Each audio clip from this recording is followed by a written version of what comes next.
విద్యా వ్యవస్థను నిర్వీర్యం చేసింది రంగుల రెడ్డి అని మాజీ సీఎం జగన్ ఉద్దేశిస్తూ మంత్రి సవిత విమర్శించారు. శ్రీ సత్యసాయి జిల్లా చిలమత్తూరులోని టేకులోడు ఎంజేపీ పాఠశాలలో తల్లిదండ్రులు ఉపాధ్యాయుల సమ్మేళన కార్యక్రమాన్ని నిర్వహించారు. ఈ కార్యక్రమంలో మంత్రి సవిత పాల్గొని జగన్పై విమర్శలు గుప్పించారు. 2014 నుంచి 2019 వరకు కార్పొరేట్ తరహాలో బీసీ గురుకుల భవనాలను 80% పూర్తి చేస్తే తర్వాత వచ్చినటువంటి రంగుల రెడ్డి రంగులు స్విచ్ బోర్డు కూడా వేయించలేకపోయారని ఎద్దేవా చేశారు. బడుగు బలహీన వర్గాల విద్యార్థుల అభ్యున్నతి కోసం కూటమి ప్రభుత్వం కట్టుబడి ఉంటుందని మంత్రి సవిత అన్నారు.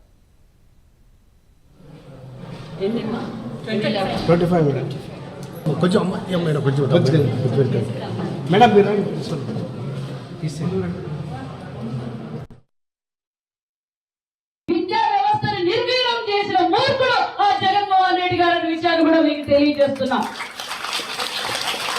ఎందుకంటే మీరు బాగుండాలి అని అన్న నందమూరి తారక రామారావు గారు మొదలు పెడితే రాష్ట్రం విడిపోయి అప్పుల్లో ఉన్నా కూర్చోడానికి కుర్చీ లేకపోయినా బీసీ బడుగు బలహీన వర్గాల పిల్లలు బాగుండాలని మాన్యశ్రీ ముఖ్యమంత్రి చంద్రబాబు నాయుడు గారు 14-19లో కొన్ని మీకు ఇక్కడ కాలేజు బిల్డింగ్లు కూడా శాంక్షన్ చేశారు. తెలుసా మీకు? రాష్ట్ర వ్యాప్తంగా కూడా ఇలాంటి బిల్డింగ్స్ కార్పొరేట్ స్కూల్ కి నారాయణ చైతన్యకి డిమాండ్ లేదు. ఇప్పుడు NJP schools BC residential schools కి డిమాండ్ ఉంది. అలా ఉండాలి మన పిల్లలందరూ అనే ఉద్దేశంతో మాన్యశ్రీ ముఖ్యమంత్రి గారు చాలా చోట్ల బిల్డింగ్లు కూడా శాంక్షన్ చేశారు.